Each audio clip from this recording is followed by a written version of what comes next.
todos. Gracias por invitarme.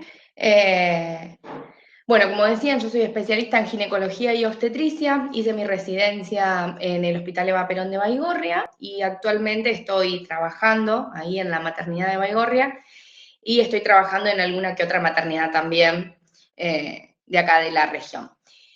Me convocaron para dar diabetes y embarazo. Es un tema que es algo largo, por decirlo de alguna forma, y tiene algunas controversias. Traté de hacerlo lo más acotado, con los datos más importantes que realmente les puedan servir, y orientado en un punto a la parte práctica también, como para que más allá de lo que es el examen, que es lo que en realidad nos convoca, también puedan tener algunos datos o cosas que les sirvan para la práctica. No sé si están grabando la clase o si después les van a pasar el PowerPoint o algo, así que bueno, en principio les dejé unas abreviaturas acá, que es básicamente de lo que vamos a ir hablando. Grabamos la clase. Perfecto, listo. Bien, como para arrancar entonces, la diabetes es una alteración en la tolerancia de los hidratos de carbono de severidad variable. Es una definición bastante simple, pero bueno, como para arrancar y lo vamos a ir desarrollando. A nivel mundial hay una prevalencia de diabetes y embarazo de entre el 1 al 14%. Siempre hay que tener en cuenta que esto varía según la región analizada y según, digamos, el país o la zona que uno analiza. De este total de pacientes con diabetes y embarazo, el 87,5% corresponden a diabetes gestacional, un 7,5% corresponden a diabetes tipo 1 y un 5% a diabetes tipo 2, que ahora vamos a ir viendo de qué se trata. Antes que nada les aclaro, toda la bibliografía se la fui dejando, en realidad son 4 o 5 guías de actualización, no mucho más que eso, se las fui citando abajo como para que puedan buscarlo y encontrar todo lo que voy a decir. En cuanto a la clasificación, en principio lo que hacemos es dividirla en pregestacional y gestacional. La pregestacional es aquella que incluye la diabetes tipo 1, que está relacionada con la destrucción de las células beta de origen autoinmune y que generalmente conduce a una deficiencia absoluta de insulina. La diabetes tipo 2 es la pérdida progresiva de la secreción adecuada de insulina, y en general se encuentra en el contexto de una resistencia a la insulina por parte de los tejidos periféricos. Y otros tipos específicos de diabetes, como las monogénicas, algunas producidas por fármacos, enfermedades y demás. Y la diabetes gestacional, que es la diabetes que se diagnostica de novo, digamos, durante la gestación y que previamente al embarazo no era manifiesta. En cuanto a la fisiopatología, bien, el primer trimestre del embarazo está dominado por hormonas como la progesterona, la 17-hidroxiprogesterona, en grandes cantidades producidas por el cuerpo lúteo, relaxina, estrógenos, factor de crecimiento insulina tipo 1 y gonadotrofina coriónica humana. Este periodo del embarazo se caracteriza por insulinosensibilidad, fundamentalmente de los tejidos periféricos, frecuentes hipoglicemias nocturnas, esto fundamentalmente relacionado a que en el embarazo hay un aumento del volumen vascular, lo que genera, digamos, una hemodilución y en ese contexto la glicemia desciende. Hay menor conciencia de los síntomas de hipoglicemia por disminución de la adrenalina y noradrenalina, como decíamos, menor glicemia y un aumento de la cetogénesis con mayor riesgo de cetoacidosis diabética, fundamentalmente en pacientes ya diabéticas.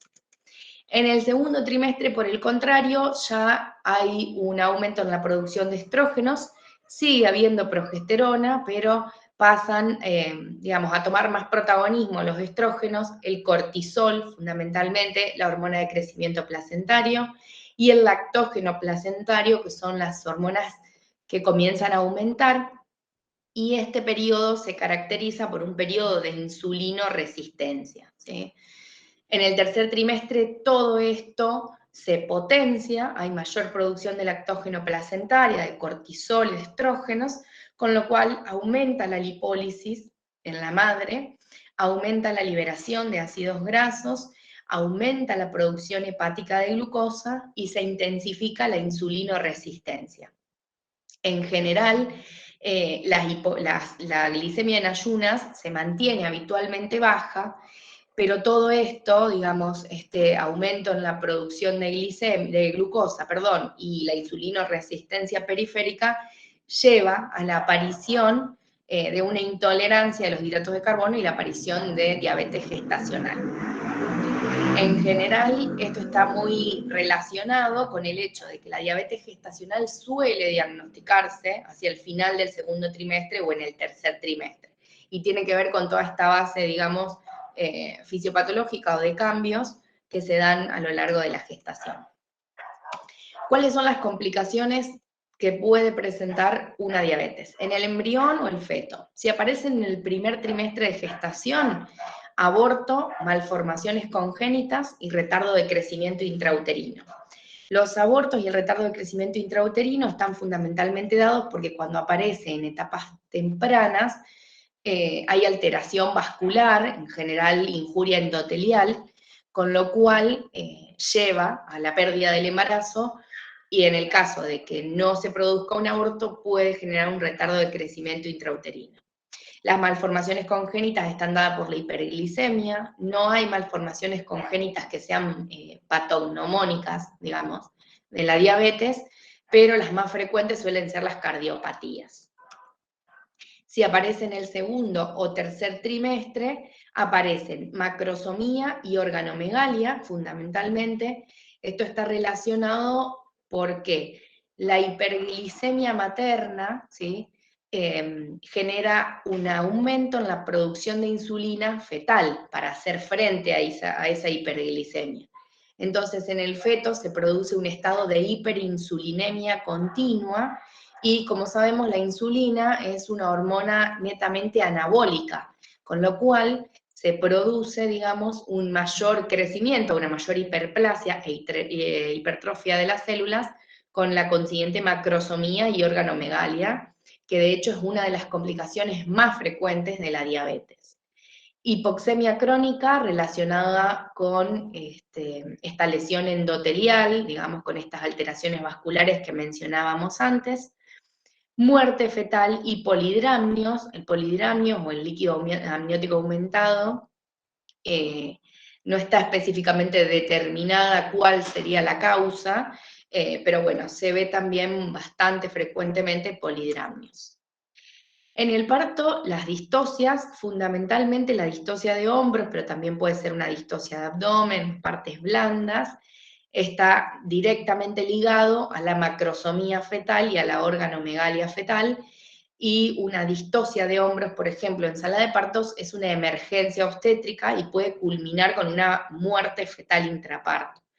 Con lo cual es, digamos, muy importante tratar de llegar al final del embarazo con un buen control metabólico para evitar la macrosomía y de esta forma disminuir el riesgo de distocia de hombros.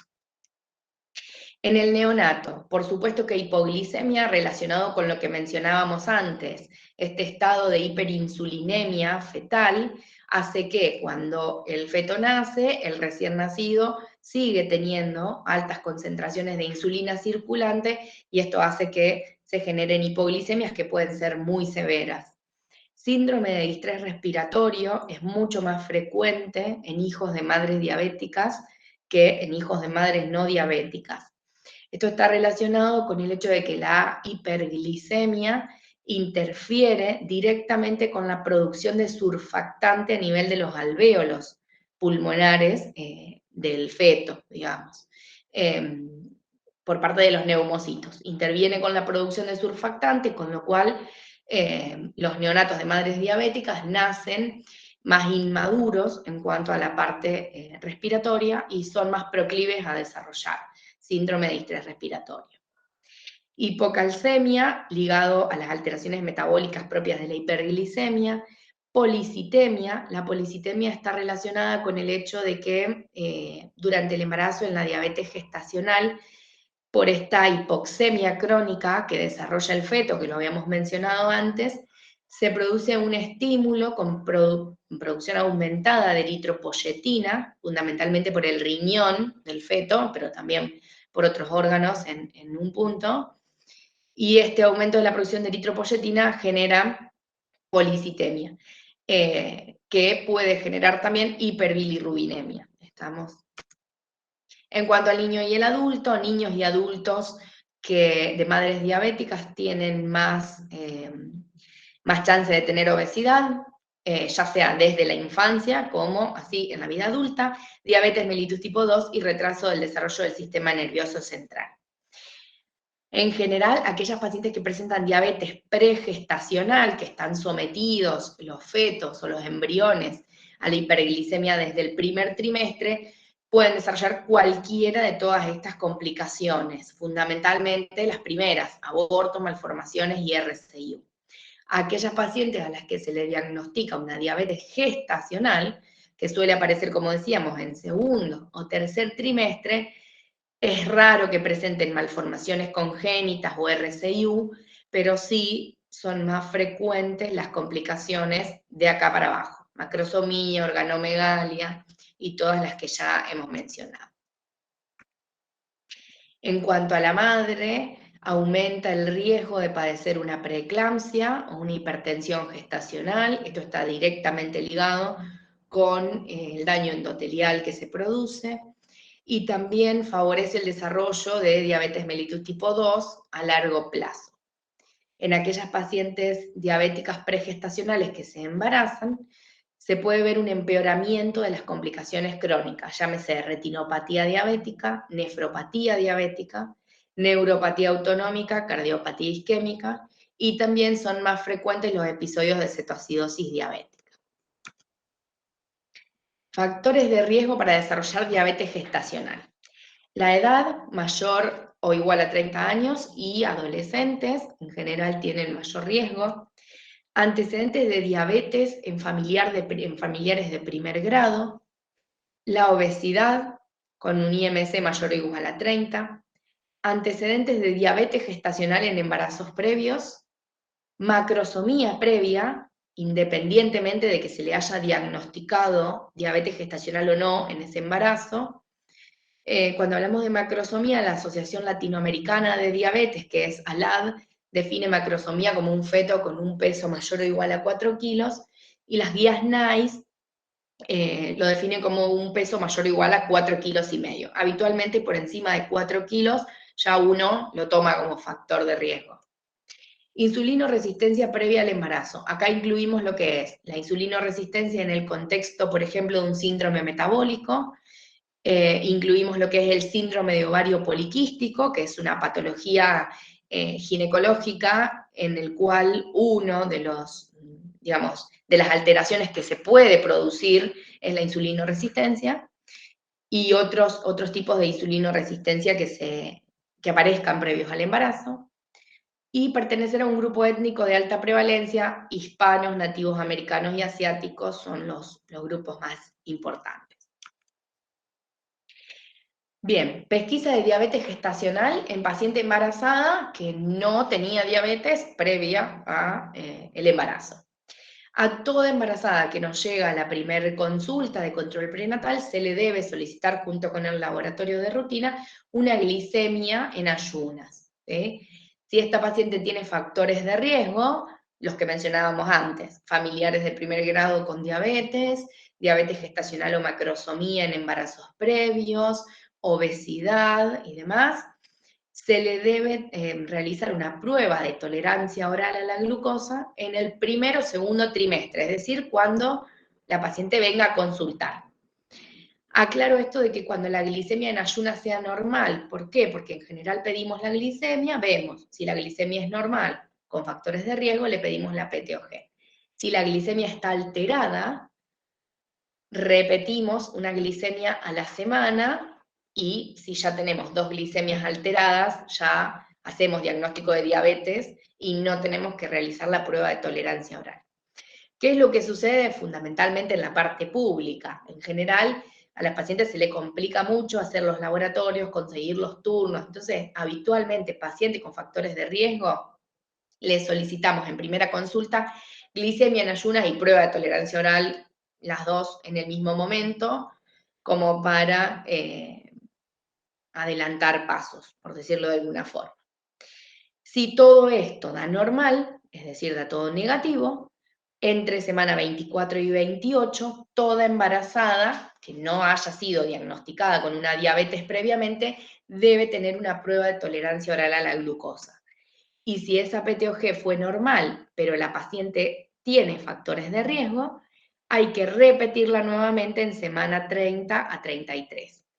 ¿Por qué está estipulado semana 24 a 28? Por lo que mencionábamos antes. Hacia fin de segundo trimestre es cuando aparecen la hiperglicemia, la insulinoresistencia, y es ahí donde habitualmente es más frecuente que se diagnostique. ¿Cómo hacemos una prueba de tolerancia oral a la glucosa? Le indicamos a la paciente que vaya a sacarse sangre sin haber hecho dieta restrictiva de hidratos de carbono previo. Le decimos, hace tu alimentación normal, te vas a sacar sangre con 8 horas de ayuno. Le hacen la extracción en ayunas y después le dan a la paciente para que ingiera 75 gramos de glucosa anhidra disuelta en 300 a 375 centímetros cúbicos de agua a temperatura natural, y lo tiene que consumir en un lapso de más o menos 5 minutos, no más que eso. Después de consumirlo, la paciente se queda en reposo, no debe fumar, ni ingerir sólidos ni líquidos, y a los 120 minutos de iniciada la ingestión de la glucosa, se le realiza una nueva extracción. En eso consiste la prueba de tolerancia oral a la glucosa, y justamente lo que determina es, o lo que nos ayuda a definir es cómo maneja esa embarazada la glucosa una vez ingerida, ¿sí? Una salvedad que hago, porque lo he visto, ahora ya no tanto, pero varias veces, algunos laboratorios le sacan sangre a la paciente, la mandan a comer un café con leche, con 3 sobrecitos de edulcorante, o 3 sobrecitos de azúcar, con 2 medialunas con dulce de leche. Bueno, eso no existe. Una paciente que trae una PTOG realizada en esos términos, digamos, eso debe ser descartado, ¿sí? Porque no corresponde, pero bueno, he visto que en algunos lugares lo han hecho, entonces por eso lo aclaro. ¿Cómo hacemos el diagnóstico? Diabetes pregestacional. Es toda mujer con diabetes tipo 1, tipo 2 u otro tipo de diabetes que se embaraza. Síntomas de diabetes, los síntomas clásicos, polidipsia, poliuria, polifagia y disminución de peso, asociado a una glicemia al azar mayor o igual a 200 miligramos de decilitro. Es decir, la paciente tiene todos esos síntomas, le saco un laboratorio, independientemente de si está en ayunas o comió hace media hora. Si le da mayor o igual a 200 la glicemia, ya hago diagnóstico de diabetes pregestacional. 2 glicemias en ayunas mayor o igual a 126 miligramos de decilitro, separadas por una semana sin restricción alimentaria, es decir, con dieta normal. Esto también hace diagnóstico de diabetes pregestacional. Y en una prueba de tolerancia oral a la glucosa, una glicemia a las 2 horas, es decir, en la extracción de 120 minutos, mayor o igual a 200, también hace diagnóstico de diabetes pregestacional. Me detengo acá con un dato. Creo que la semana pasada la doctora Calcaterra les dio hipertensión, preeclampsia y demás. Es bastante común que se confunda muchas veces el diagnóstico o la diferenciación entre diabetes pregestacional y gestacional, porque habitualmente se hace como una analogía con hipertensión. En hipertensión, lo que es diagnosticado antes de semana 20 habitualmente se determina como crónica, y lo que es diagnosticado después de semana 20 habitualmente es gestacional o preeclampsia. Bueno, en diabetes no sucede lo mismo. La diferenciación entre pregestacional y gestacional no está dada por la edad gestacional a la que se diagnostica. Está dada por los valores de glicemia que se manejan, ¿sí? ¿Y qué son estos? Mayor o igual a 126 en ayuna por 2 determinaciones, o mayor o igual a 200 a los 120 minutos en una PTOG. Diagnóstico de diabetes gestacional ahora. Y acá es donde se presenta la controversia. Una glicemia en ayunas, 2 glicemias en ayunas entre 100 y 125 miligramos de decilitro, separadas por una semana sin restricción alimentaria, y o una PTOG alterada. Para decir que una PTOG alterada, que está alterada, decimos que en ayunas tiene que dar una glicemia mayor o igual a 100, y a los 120 minutos una glicemia mayor o igual a 140. ¿Estamos? Eso sería una PTOG alterada. Cualquiera de estos dos criterios hace diagnóstico de diabetes gestacional, independientemente del momento de la gestación en el que realice la prueba. Es decir, primer control, una paciente con factores de riesgo a la que le pido una PTOG, semana, por ejemplo, semana 14, si me viene la PTOG alterada o las glicemias en ayunas alteradas, es una diabetes gestacional, siempre y cuando apliquen estos valores. Bien, estos criterios diagnósticos están avalados o son usados, recomendados por las guías NICE, por la Asociación Latinoamericana de Diabetes, por la Sociedad Argentina de Diabetes y por la Sociedad de Obstetricia y Ginecología de Buenos Aires, ¿sí? Pero hay otros criterios diagnósticos, que son estos que aparecen a continuación, que hablan de que el diagnóstico de diabetes gestacional se hace con 2 glicemias en ayunas entre 92 y 125 miligramos de decilitro, es decir, bajamos un poco el valor, separadas por una semana sin restricción alimentaria, y o una prueba de tolerancia oral a la glucosa alterada, y para ellos PTOG alterada es una glicemia en ayunas entre 92 y 125, perdón, una extracción, una glicemia a los 60 minutos mayor o igual a 180, y una glicemia a los 120 minutos mayor o igual a 153 miligramos de decilitro. Este criterio diagnóstico fue propuesto por este grupo, que es la Asociación Internacional de Grupos de Estudio de Diabetes y Embarazo. Está avalada por la Asociación Americana de Diabetes, por la Organización Mundial de la Salud y por FASGO, que es la Federación Argentina de Sociedades de Ginecología y Obstetricia. Ahora bien, acá en la región, por ejemplo, en el Hospital Eva Perón en Baigorria, utilizamos esta. En el Hospital Centenario utilizan la de abajo, 92-153. Y no quiero mentirles, pero me parece que Maternidad Martín, Hospital Provincial y Hospital Roque Sáenz Peña utilizan también esta, 100 y 140. ¿Por qué la Asociación Latinoamericana de Diabetes y la Sociedad Argentina de Diabetes no adhieren a esta otra propuesta? Sencillamente porque hay estudios que comprueban que, obviamente, con la definición de abajo, con esta definición propuesta por este grupo internacional, se sobrediagnostica diabetes gestacional, es decir, se diagnostica mayor cantidad de diabetes gestacionales, pero no hay mejoras en la morbilidad y en la mortalidad. Es decir, las pacientes, hay más diagnóstico de diabetes gestacional con estas cifras, pero no hay una mejora en las complicaciones, no se disminuyen las complicaciones y no se disminuye la muerte. Entonces, es por eso que estos otros grupos aceptan, digamos, la primera definición. Pero bueno, es interesante que sepan que las dos existen y que incluso acá en Argentina distintas sociedades y distintos hospitales en una misma región se adaptan a distintos criterios. Bien, a modo de resumen más o menos de lo que hablamos recién. En primer trimestre, una glicemia en ayunas a todas las embarazadas. SIDA menor de 100, esto está sacado, perdón, de la Asociación Latinoamericana de Diabetes, del Consenso de Diabetes Gestacional. Por eso es que está basado en estos valores. Una glicemia en ayunas menor de 100 es una glicemia normal. Evaluamos una prueba de tolerancia oral si factores de riesgo. Si la prueba de tolerancia oral da alterada, es una diabetes gestacional. Si da normal, pasamos al segundo recuadro, que ahora lo vemos. Una glicemia entre 100 y 125, la repetimos a la semana. Si vuelve a dar, hacemos ya diagnóstico de diabetes gestacional.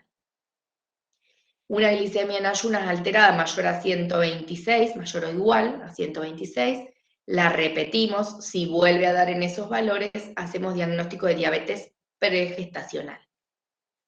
Una glicemia al azar mayor o igual a 200 con síntomas, también es pregestacional, y yo acá les agregué lo otro, diabetes tipo 1 o diabetes tipo 2 en una paciente que se embaraza, es pregestacional, y una prueba de tolerancia oral a la glucosa mayor o igual a 200 a los 120 minutos es también pregestacional. Bien, aquella paciente a la que todo le dio normal en primer trimestre, le repetimos una prueba de tolerancia oral a la glucosa semana 24 a 28, ¿sí? Si esta prueba da normal, es decir, menor a 100 en ayunas o menor a 140 en la poscarga, hablamos de que es normal, descartamos una diabetes.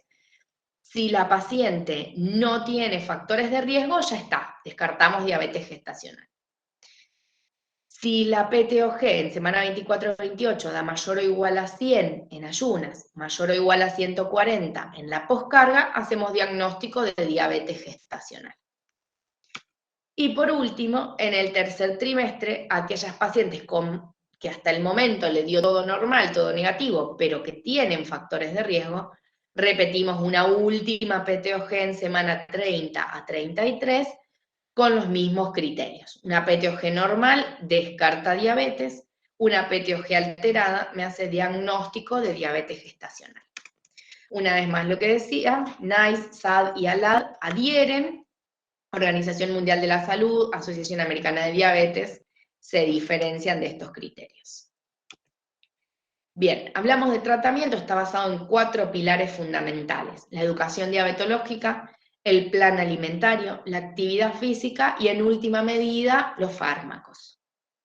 Bien, educación diabetológica. Fundamentalmente que la paciente comprenda qué es la diabetes, cuáles son sus alcances, cuáles son los riesgos, tanto para la madre como para el feto y el recién nacido, y la importancia no solo del tratamiento, sino de lograr un control metabólico adecuado. Comprender la importancia de los controles periódicos, habitualmente, estos son por supuesto embarazos de alto riesgo, con lo cual llevan un control prenatal bastante más estricto que el control prenatal habitual. Eso la madre lo tiene que saber porque tiene que estar dispuesta a colaborar y a ir al consultorio mucho más seguido de lo que habitualmente iría en un embarazo de bajo riesgo. Integrar los hábitos dietéticos, la actividad física a la vida cotidiana. Esto es fundamental para lograr la adherencia, porque se debe hacer durante todo el embarazo, ¿sí? Son 40 semanas de todas estas medidas, y porque, como decíamos, y está muy relacionado con esto que dice acá abajo, prevenir el desarrollo de diabetes mellitus tipo 2, es decir, el paciente que tiene diabetes gestacional tiene mayor riesgo de desarrollar en el futuro una diabetes tipo 2, con lo cual sería importante que la paciente pueda integrar estos hábitos para mantenerlo incluso luego del nacimiento, digamos, en el puerperio y en el resto de su vida. Capacitarse en lactancia materna y anticoncepción. Esto es fundamental. La anticoncepción, por lo mismo que decía, una paciente con diabetes tiene que luego recategorizarse luego de parto, con lo cual es importante tener una anticoncepción segura. Lactancia materna porque es básica y fundamental para el recién nacido de madre diabética. Es básica y fundamental para cualquier recién nacido por todos los beneficios que tiene, que la mayoría ya los deben conocer, no los voy a nombrar en este momento, pero además, si recordamos, una de las complicaciones más frecuentes de los hijos de madre diabética es la hipoglicemia, ¿sí? Y la lactancia materna contrarresta esos episodios de hipoglicemia, o al menos disminuye el número de episodios de hipoglicemia en los recién nacidos. Entonces es fundamental. Si la paciente tiene que usar insulina, por supuesto que conocer el efecto, la dosis, cómo inyectarla, cómo colocarla y la conservación, por supuesto, para que pueda utilizar medicación en el estado que corresponde. Prevenir y actuar frente a la hipo o hiperglicemia, es decir, conocer los síntomas tanto de hipo como de hiperglicemia, saber cómo manejarlo en el domicilio, ¿sí? Y también tener presente o saber cuáles son las pautas de alarma, los signos de alarma que la tienen que motivar a consultar a una institución. Finalmente, colaborar, elegir junto con el equipo la forma de finalización del embarazo. El plan alimentario. Habitualmente esto suele estar a cargo de los equipos de educadoras en diabetes o de nutrición, pero bueno, a grandes rasgos y como para que ustedes tengan la teoría, el valor calórico total en el primer trimestre se calcula de acuerdo al peso teórico y la actividad física, esto como se hace siempre, y a partir del segundo trimestre a ese valor calórico total le agregamos 300 calorías. En la embarazada que ya presenta obesidad, no es necesario adicionar más calorías, es decir, calculamos el valor calórico total, pero sí no debe ser menor a 1.600 kilocalorías y los carbohidratos no menor a 160 gramos por día. Es decir, en una paciente con obesidad no tenemos que buscar descenso de peso durante el embarazo, ¿sí? Recordemos que el aumento de peso en el embarazo es necesario porque es lo que determina la disponibilidad de nutrientes para el desarrollo en los primeros meses y el crecimiento posteriormente del feto. En el embarazo múltiple, en el embarazo doble, es decir, en el gemelar, a partir del segundo trimestre, en lugar de adicionar 300 calorías, adicionamos 450. Y si un embarazo de 3 fetos o más, adicionamos 450 calorías ya desde el primer trimestre. Incremento de peso es lo que le decía. Según el índice de masa corporal previo, a grandes rasgos se calcula 400 gramos por semana desde el segundo trimestre, y si la paciente aumenta de peso más de 500 gramos por semana, evaluar otras causas. Con otras causas me refiero, por ejemplo, a edemas, ¿sí? Edemas periféricos en la paciente que nos puedan orientar a que quizás está por desarrollar una preeclampsia o un trastorno hipertensivo. Polidramnios, evaluar que la paciente no tenga un polidramnio y que sea eso lo que le está aumentando el peso. En una paciente normopeso, es decir, con un índice de masa corporal de 18,5 a 24,9, la ganancia de peso ideal está entre 11 y 16 kilos. En una paciente que tiene un índice de masa corporal bajo, menor a 18,5, se espera que aumente quizás un poco más, entre 12 kilos y medio y 18. Pacientes con sobrepeso, índice de masa corporal entre 25 y 29,5, entre 7 y 11 kilos, y pacientes con obesidad, es decir, con un IMC mayor o igual a 30, 6 a 7 kilos. Y vuelvo a hacer hincapié en esto que me parece súper importante. Si una paciente llega al consultorio embarazada y tiene obesidad, no vamos a poner a la paciente a hacer una dieta hipocalórica con el afán de que baje de peso. Lo que vamos a intentar es que aumente lo mínimo y necesario de peso que permita el crecimiento y desarrollo del feto, por supuesto, pero digamos, bajo ninguna circunstancia vamos a buscar el descenso de peso en la paciente. Sí, lo que puede suceder, que es algo totalmente distinto, es que si la paciente venía con una alimentación bastante desordenada, cuando uno le indica el plan alimentario para diabetes, es normal que una vez que la paciente arranca la dieta, al siguiente control se estanque en el peso o baje incluso algo de peso. Pero eso es algo momentáneo que tiene que ver con el reajuste de la alimentación. A partir de ese momento y manteniendo la dieta, la paciente tiene que aumentar de peso, ¿sí? Actividad física. Ejercicios con predominio de actividades de miembros superiores. Actividad aeróbica, 30 a 45 minutos, 2 a 3 veces por semana. La guía NICE 2021 recomienda caminata de 30 minutos luego de las comidas. Es decir, luego del desayuno, 30 minutos de caminata, luego del almuerzo, 30 minutos de caminata y así. Pacientes que ya practiquen actividad física de forma regular antes del embarazo, hay que individualizar cada caso. No vamos a restringir la actividad física de las pacientes que ya la realizaban previamente. Por supuesto, se charlará sobre qué tipo de actividad física hacía, qué ejercicios puede hacer, qué otros ejercicios no, pero en general no se le contraindica la actividad física a las pacientes, salvo que empiece con contracciones uterinas, es decir, que la actividad física le desarrolle contracciones uterinas.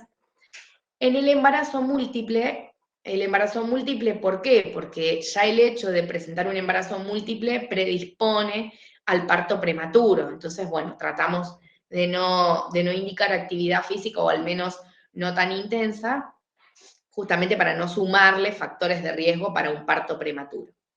Por supuesto que durante los episodios de hipo o hiperglicemia tampoco, no va a realizar actividad física en esos momentos. Si tiene antecedentes de infarto o de arritmias, y en el caso de la hipertensión inducida por el embarazo. Esta última, en realidad hay que evaluarlo en cada caso. Si es una paciente que tiene una hipertensión bien controlada, que está con cifras tensionales normales, puede hacer actividad física, ¿sí? No habría inconvenientes con eso. ¿Por qué evitamos los ejercicios intensos con miembros inferiores? Sencillamente porque se puede producir un robo de flujo sanguíneo al útero, con aumento de la contractilidad uterina, lo que decíamos, desencadenamiento de contracciones, y pérdida del bienestar fetal. La realidad es que tiene que haber un hipoflujo uterino muy importante para que se produzca una pérdida del bienestar fetal, pero bueno, está descrito que puede pasar. Tratamiento farmacológico. La insulina es la primera línea de tratamiento en las pacientes con diabetes durante el embarazo. En las diabetes pregestacionales, prácticamente siempre son algunas las excepciones en las cuales las pacientes diabéticas pregestacionales no requieren insulina, pero en la mayoría de los casos van a requerir ser insulinizadas. Y en diabetes gestacional, indicamos insulina en aquellas pacientes que luego de una semana de tratamiento higiénico dietético y actividad física, no logran que el 80% de sus automonitoreos glicémicos estén dentro del objetivo. Ahora en una diapo que sigue vamos a hablar de cuáles son los objetivos y cómo realizar los automonitoreos glicémicos. Pero bueno, a grandes rasgos es así. La citamos a la paciente en una semana, le indicamos la dieta, la actividad física, la citamos en una semana con los AcuCheck, digamos, con los automonitoreos, la paciente nos trae todo escrito, lo vemos. Si del total de los valores el 80% están dentro de los objetivos esperables, mantenemos a la paciente con dieta y la seguimos controlando. Si menos del 80% están dentro de los objetivos esperables, y tenemos que pensar en insulinizarla, ¿sí? De la misma forma, si los automonitoreos glicémicos son muy elevados ya desde el diagnóstico, bueno, en ese caso también suponemos que la paciente no va a controlar bien con dieta y ejercicio, entonces se indica ya la insulina. Como una generalidad, las dosis es de 0,1 a 0,2 unidades por kilo de peso, el 50% es basal y el otro 50% se indica como correcciones. En esto en realidad no me quise explayar mucho porque básicamente en este momento esto varía muchísimo. Primero porque a medida que va avanzando el embarazo, los requerimientos de insulina van aumentando, por supuesto. Y por otro lado, es raro que los obstetras seamos los que indiquemos la insulina. Habitualmente esto se hace en un trabajo en equipo interdisciplinario y se va evaluando el esquema, la insulina disponible, la disponibilidad de la paciente para hacer los automonitoreos. Entonces, la realidad es que esto es bastante artesanal, por decirlo de alguna manera, en el consultorio. Pero bueno, la bibliografía dice que la dosis es esa y que se debe dividir de esta forma. Bien, en cuanto a los tipos de insulina que tenemos, la insulina NPH está aprobada por la FDA para su uso en embarazo, es categoría A. La insulina Detemir, que es una ultralenta, también está aprobada y es categoría B. Y la insulina Glargina, que es otra ultralenta, no está aprobada por la FDA para su uso en el embarazo y es categoría C de riesgo. En general, la que más tenemos suele ser NPH, sobre todo en el público. En general, cuando yo me refiero a tenemos, hablo habitualmente del público porque es donde más trabajo. Detemir, en algunas situaciones quizás se puede tener, pero si se logra conseguir es la mejor, porque Detemir, primero que tiene una mayor duración, entonces habitualmente se puede hacer una aplicación única, se extiende hasta 24 horas aproximadamente, y lo que tiene, a diferencia de NPH, es que mantiene los valores en meseta, es decir, no hace un ascenso, un pico y un descenso, ¿sí? Que sí lo hace NPH. Entonces, bueno, es mejor. Dentro de lo que son las insulinas rápidas, la insulina corriente, que es también la que habitualmente tenemos, está aprobada por la FDA y es categoría A. La insulina aspartica, que es una ultra rápida, está aprobada por la FDA y es categoría B. Y la insulina Lispro, también otra ultra rápida, no está aprobada por la FDA a pesar de que es categoría B. Yo se las mencioné y puse esto, que es lo que hace a diabetes y embarazo. Por supuesto que después el pico de acción, la duración de la acción, cuáles son rápidas, cuáles ultra rápidas y cuáles lentas o ultra lentas, eso se encuentra en cualquier bibliografía, lo pueden revisar. Bien, metformina y glibenclamida. La FDA las define como categorías B de riesgo. Son fármacos que atraviesan la barrera placentaria. Hay estudios, hay pocos estudios sobre metformina y glibenclamida en embarazo. Algunos estudios ya demostraron que el recién nacido tiene mayor hipoglicemia en pacientes tratadas con glibenclamida, y no hay datos de seguridad de estas drogas a largo plazo en el recién nacido. Por todos estos motivos, no son la primera línea de elección para el tratamiento de la diabetes. Metformina tiene indicaciones específicas que son el síndrome de ovario poliquístico. En el síndrome de ovario poliquístico, la paciente habitualmente, cuando tiene insulinoresistencia, está tratada con metformina. Si se embaraza tomando metformina, la sugerencia es dejarla hasta semana 20 o en el primer trimestre y después evaluar. Si la paciente después continúa con hiperglicemias, se rota a insulina. Bien, ¿qué sociedades tienen un rotundo no al uso de metformina? La Asociación Americana de Diabetes, la Asociación Latinoamericana de Diabetes, Sociedad Argentina de Diabetes y ANMAT, que no las aprobó para su uso en embarazo.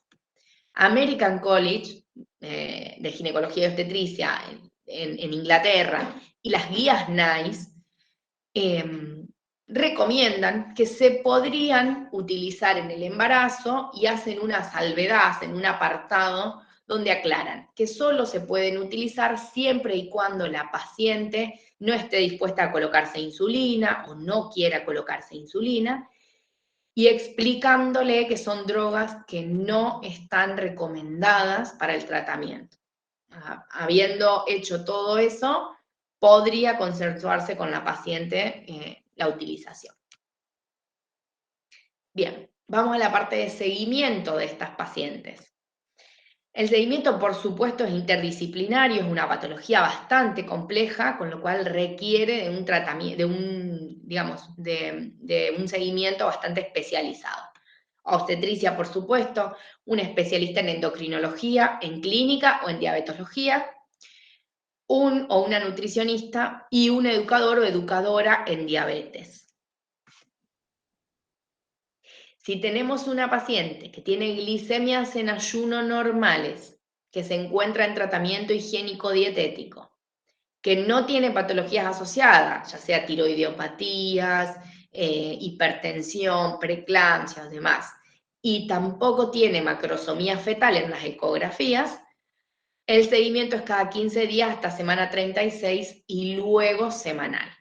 Ahora bien, pacientes que tienen glicemias en ayuno normales, pero que están tratadas con insulina, o pacientes que no pueden controlar bien su glicemia en ayunas y las tienen altas, o aquellas que tienen diagnóstico de diabetes pregestacional, tienen que ser seguidas cada 15 días hasta la semana 32 y luego semanal. Acá entra mucho lo que charlábamos antes o lo que les comentaba antes, y es fundamental el rol del educador en diabetes, ¿sí?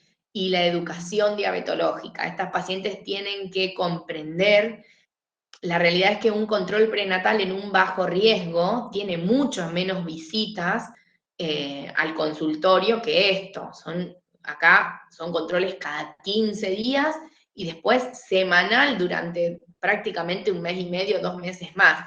Entonces es fundamental que la paciente comprenda que realmente es una patología compleja y que del buen control metabólico y de la adherencia a los controles depende, en parte, disminuir las complicaciones, tanto para ella como para el feto y el recién nacido.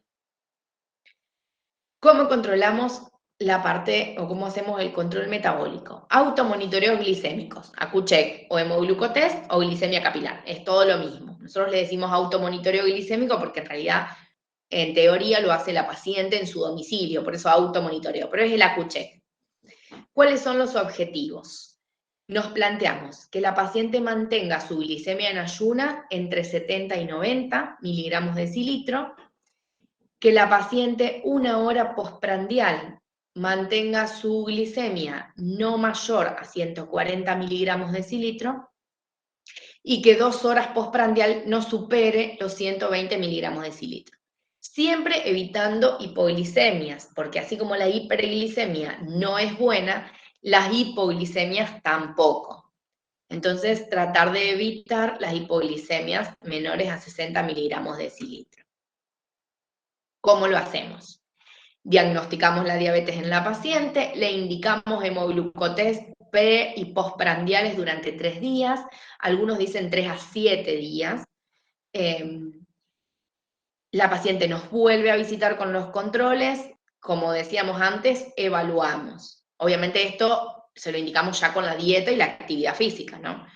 La paciente vuelve con los controles, evaluamos. Si el 80% de los valores o más están dentro de estos objetivos, la paciente continúa con dieta y actividad física.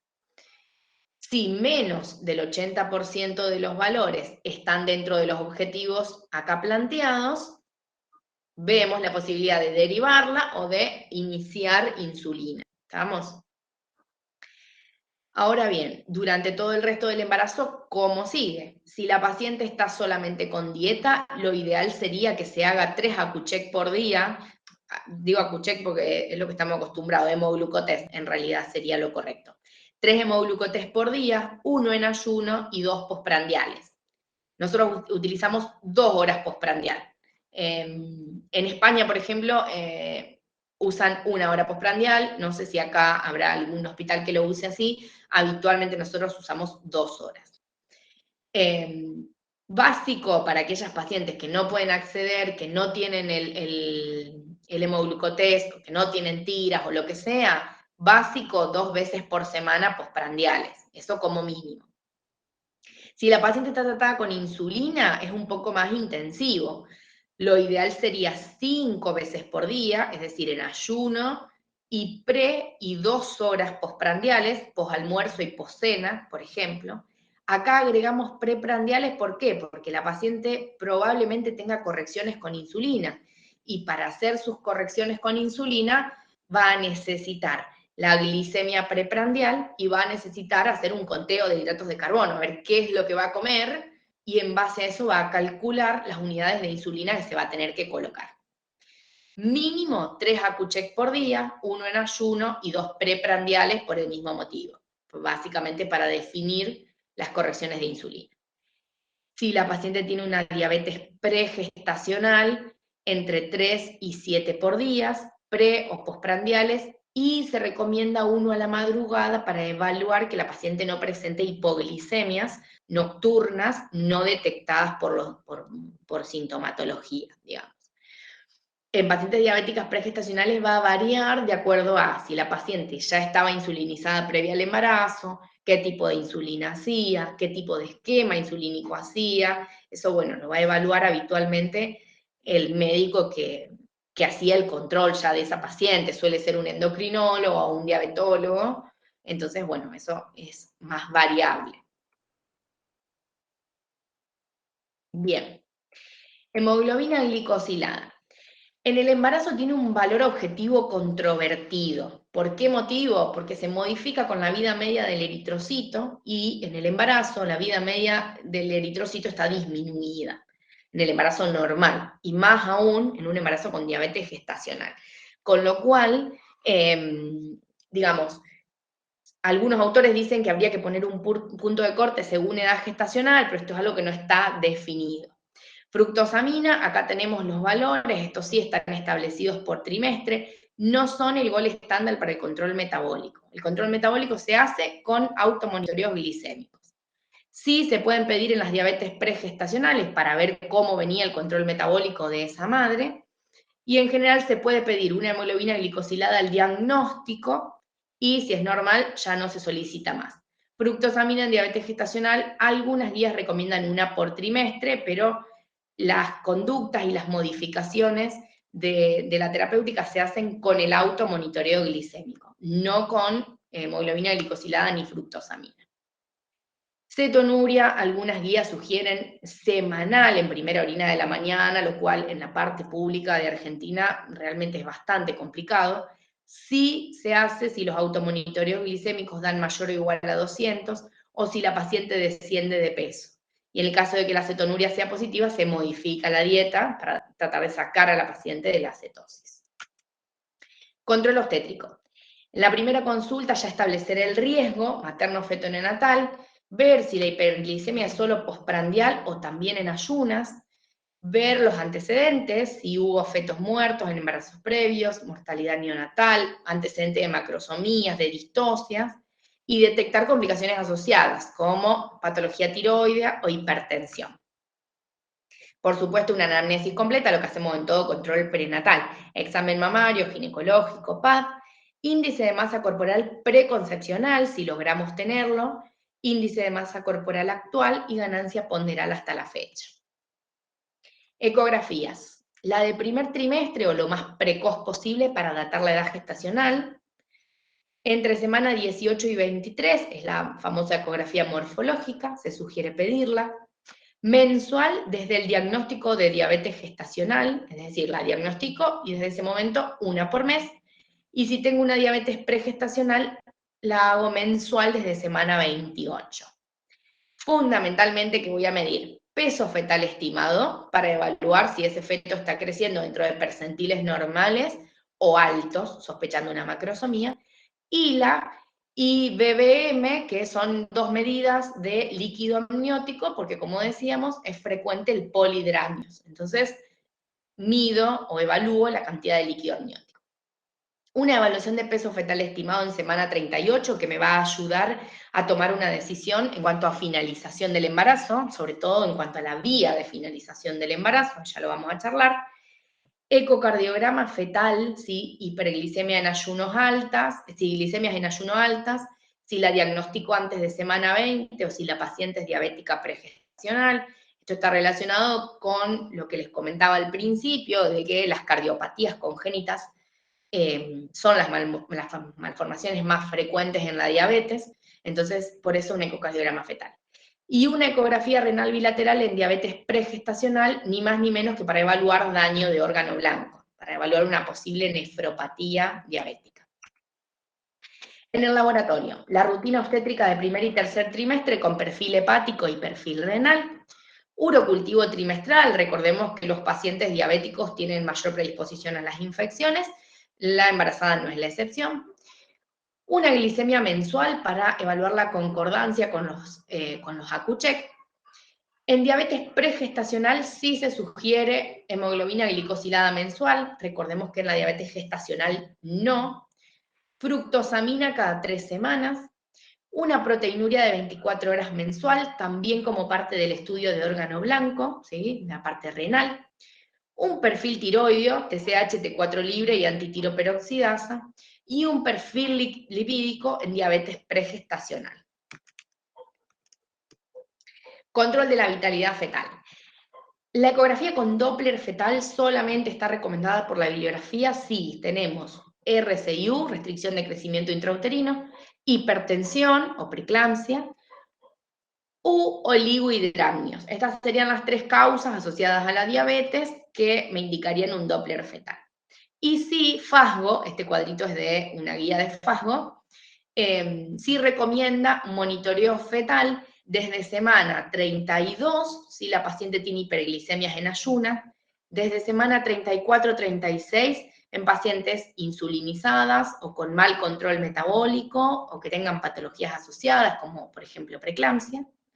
Y semanal, desde semana 38, si la paciente está tratada con dieta, tiene automonitoreos normales y demás.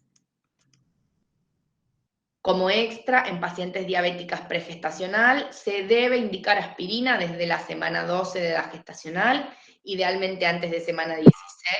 Esto es para prevenir la preeclampsia. Y evaluación por nefro, oftalmo y cardiología como evaluación de daño de órgano blanco. Bien, maduración enzimática pulmonar. Habíamos dicho antes que neonatos, de madres diabéticas tienen mayor riesgo de desarrollar un síndrome de distrés respiratorio al nacimiento, con lo cual es fundamental la maduración enzimática pulmonar en el riesgo de parto prematuro entre 24 y 6 semanas, en cesáreas selectivas antes de la semana 39, y en este caso se realiza el ciclo de corticoides y se debe hacer la cesárea a las 96 horas de iniciado el ciclo de corticoides, eso sería lo ideal. Considerarlo entre semana 35 y el término, o por debajo de las 24 semanas, porque estamos al límite de la viabilidad fetal, se hace un ciclo único y se hace con la paciente internada. Esto es fundamental. No se indica maduración pulmonar fetal en pacientes diabéticas fuera de la internación o de forma ambulatoria. ¿Por qué? Porque el requerimiento de insulina aumenta progresivamente del primer día de colocada el corticoide hasta el cuarto día. Y recién después del cuarto día empiezan a descender nuevamente los requerimientos de insulina.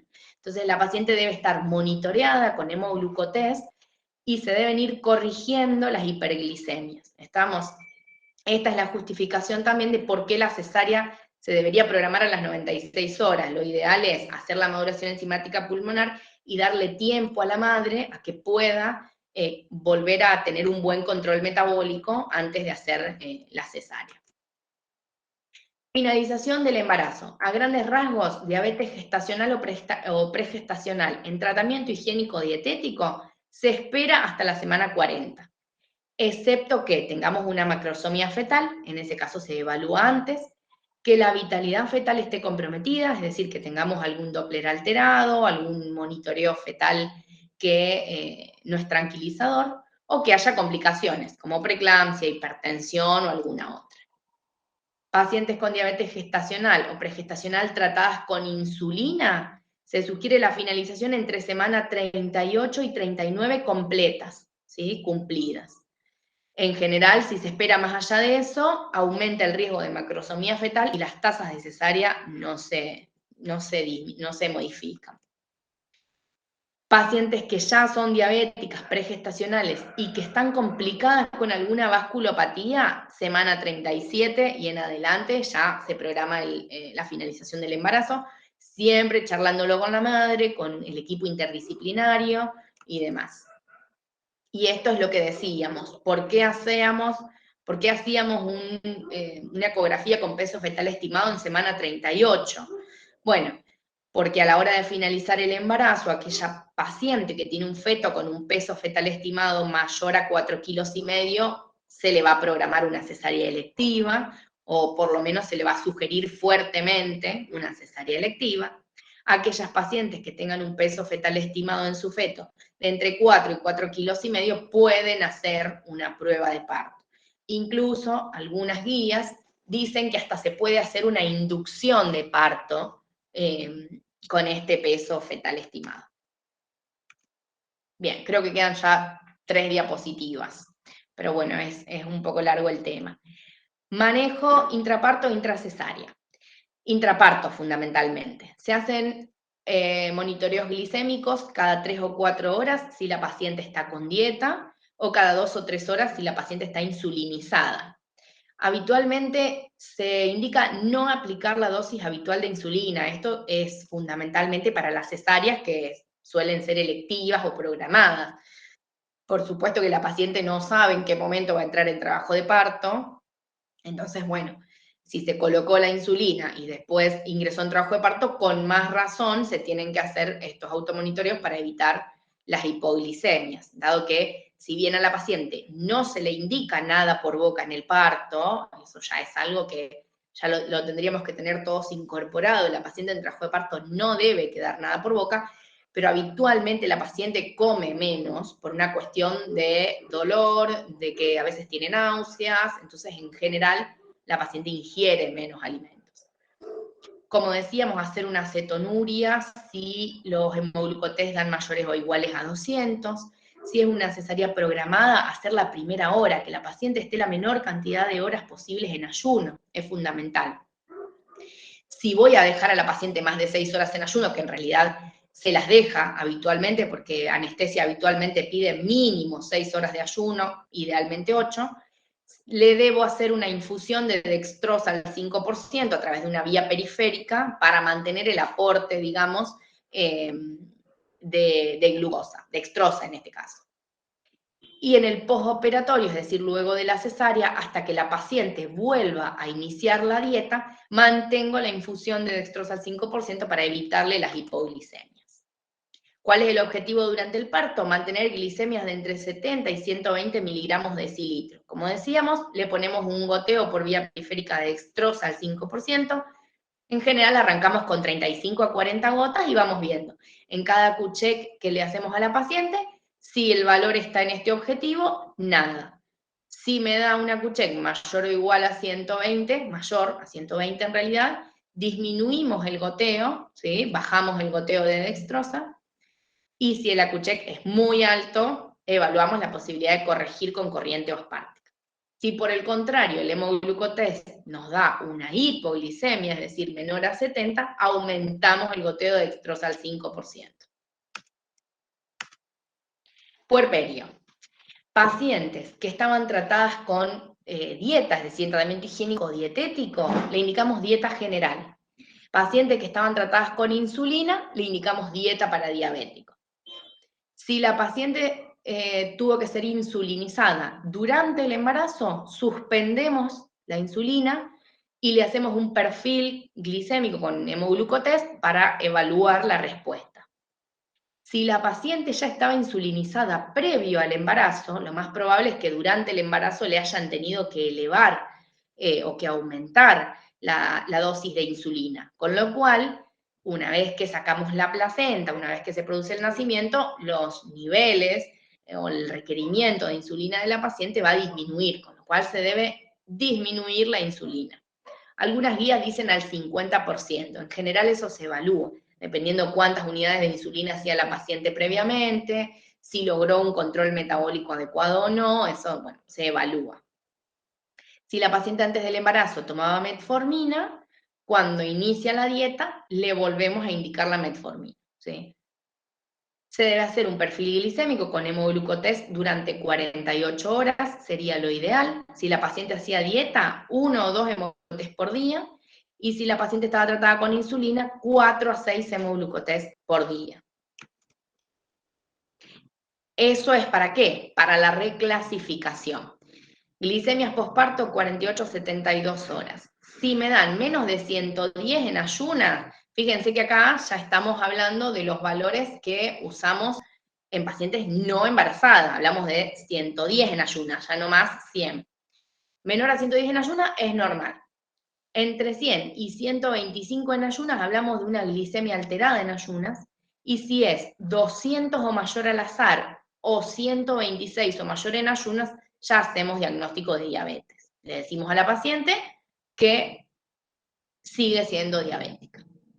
En los otros dos casos, a la 6ª semana posparto, hacemos una prueba de tolerancia oral a la glucosa. Si es normal, nada, control habitual. Si da entre 140 y 199 a las 2 horas, hablamos de una tolerancia a la glucosa alterada y esta paciente sí va a tener que tener un seguimiento un poco más estricto por clínica o por endocrinología, y anualmente por lo menos se va a tener que hacer un control. Si el TOG me da 200 o más, también ya hacemos diagnóstico de diabetes. Bien, última diapositiva. Anticoncepción, este cuadro está sacado de un cuadro donde están todas las categorías de utilización de métodos anticonceptivos de la OMS. Es una guía súper larga, donde van analizando patología por patología y condición por condición para definir las categorías para el uso de los anticonceptivos. Categoría 1, no hay restricción para el uso del método anticonceptivo, se puede usar en cualquier momento. Categoría 2, las ventajas del uso del método superan a los riesgos teóricos probados, también. Quiere decir verde, use el método. Categoría 3, los riesgos teóricos o probados generalmente superan las ventajas del método. Ahí ya sería si hay otro método disponible, es preferible usar otro método. Y la categoría 4 es definitivamente contraindicado debido a que la condición representa un riesgo de salud inadmisible. La categoría 4 sería una contraindicación absoluta. En el caso de diabetes, si la paciente no usa insulina y no tiene enfermedad vascular, es decir, nefropatía, retinopatía diabética y demás, puede utilizar cualquiera de todos. ACO es anticonceptivos combinados orales, anticonceptivos combinados inyectables, anticonceptivos de solo progestágenos, acetato de medroxiprogesterona de depósito, esta es la famosa inyección de los 3 meses, el implante subdérmico, el DIU de cobre y el DIU de levonorgestrel, que es el DIU con hormonas, que también le llaman, el más famoso, conocido es Mirena.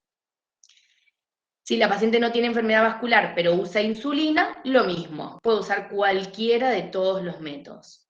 Si la paciente tiene neuropatía, retinopatía o nefropatía diabética, todo lo que tenga estrógenos está contraindicado, ¿sí? Porque aumenta el riesgo cardiovascular de la paciente. Entonces, métodos anticonceptivos con estrógenos, contraindicado.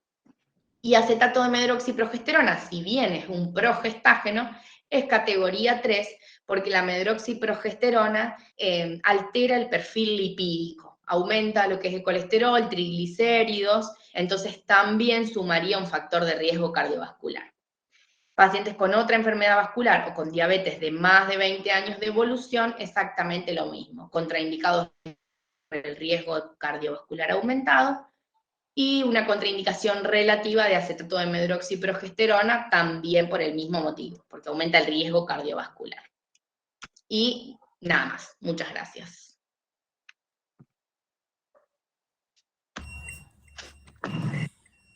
Bueno, muchas gracias. Yo, perdón, estoy saliendo recién de la guardia y Belu tenía otro compromiso. Pero bueno, agradecerte un montón. Y no sé si por ahí alguien tiene alguna de las preguntas para hacer o si las quiere escribir, porque por ahí, como digo, estoy saliendo de la guardia y no escucho muy fuerte. O si se quiere conectar con el celu y ¿cómo es? Y hacerla. Como quieran. Yo de última, si quieren el PowerPoint se los puedo dejar o incluso lo puedo pasar a un PDF como para que lo tengan. Así que está toda la bibliografía ahí, pero bueno, si alguien tiene alguna duda, traté de que en lo posible sea lo más práctico posible, pero la realidad es que es un tema bastante largo, entonces bueno, traté de resumirlo lo más que se pudo.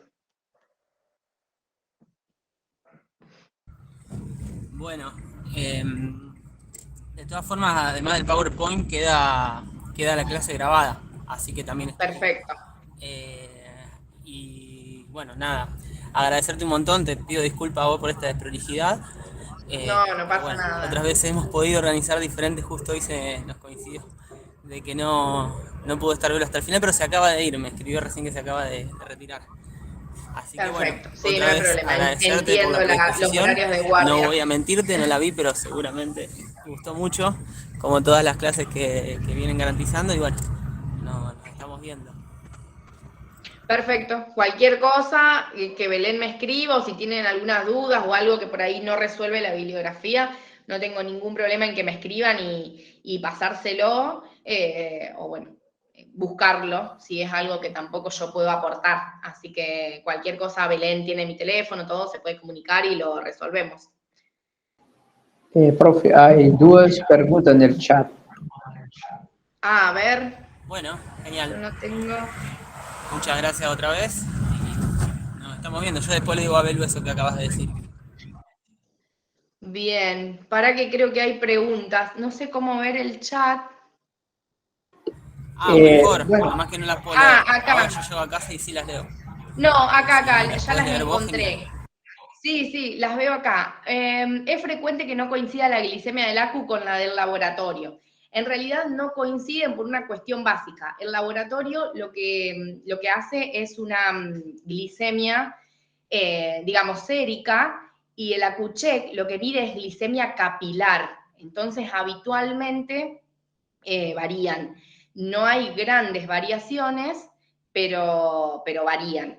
Por eso es que siempre hay que, lo recomendable, lo más fidedigno en realidad es la glicemia, porque es de sangre periférica o sangre central, pero de grandes vasos. Y el ACU-check es capilar, entonces puede haber alguna que otra diferencia.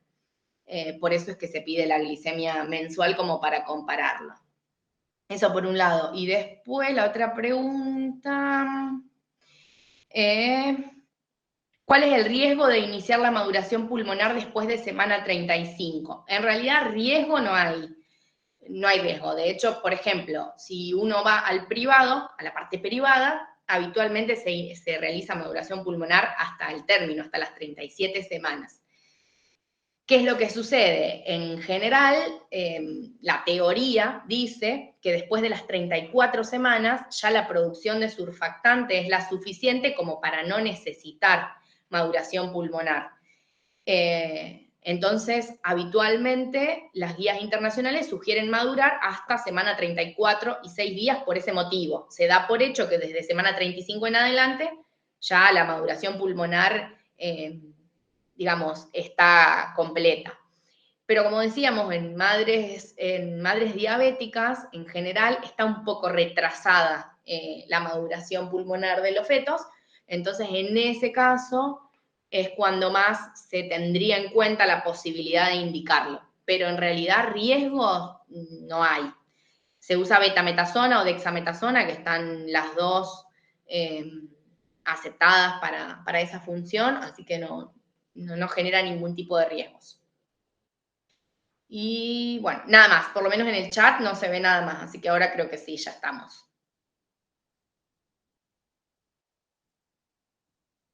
Bueno, entonces genial. Otra vez agradecerte Perfecto. y nada. Y a vos también otra vez te pido disculpas por esto.